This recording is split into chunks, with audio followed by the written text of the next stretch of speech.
Nicotine ಹಾಗೂ ನಿಷೇಧಿತ ತಂಬಾಕು ಅಂಶಗಳನ್ನು ಒಳಗೊಂಡಿರುವ ಗುಟ್ಕಾ, ಪಾನ್ ಮಸಾಲ ಉತ್ಪಾದನೆ, ಸಾಗಣೆ, ಸಂಗ್ರಹಣೆ, ವಿತರಣೆ, ಮಾರಾಟವನ್ನ ನಿಷೇಧ ಆದೇಶದಿಂದ ಅಡಿಕೆ ಬೆಳೆಗಾರರಿಗೆ ಯಾವುದೇ ಸಮಸ್ಯೆಯಾಗುವುದಿಲ್ಲ. ನಿಷೇಧ ಆದೇಶವನ್ನ ಹಿಂಪಡೆದಿಲ್ಲ ಎಂದು ಆರೋಗ್ಯ ಸಚಿವ ಯುಟಿ ಖಾದರ್ ಅವರು ಸ್ಪಷ್ಟಪಡಿಸಿದ್ದಾರೆ.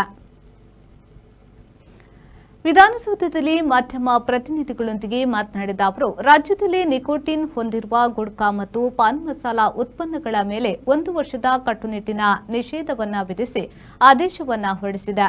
ಪಾನ್ ಮಸಾಲದಲ್ಲಿ ನಿಕೋಟಿನ್ ಇರಬಾರದು ಎಂಬ ಆದೇಶ ಜನರ ಆರೋಗ್ಯದ ಹಿತದೃಷ್ಟಿಯಿಂದ ಮಾಡಲಾಗಿದೆ.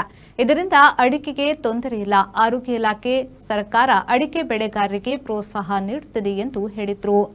ಅಡಿಕೆ ಬೆಳೆಗಾರರಿಗೆ ತೊಂದರೆ ಕೊಡುವ ಕೆಲಸ ಮಾಡುವುದೂ ಇಲ್ಲ.